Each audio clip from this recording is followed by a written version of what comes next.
Sativo Saturday, everyone. Today, my brother Johnny has a new innovative terpene cocktail called the Silly Wabbit.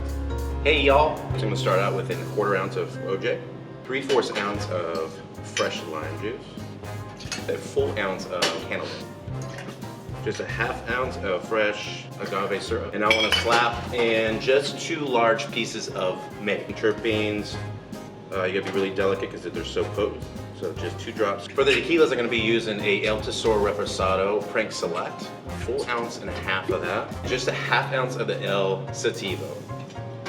We add in some ice, a full shake, fine strain everything.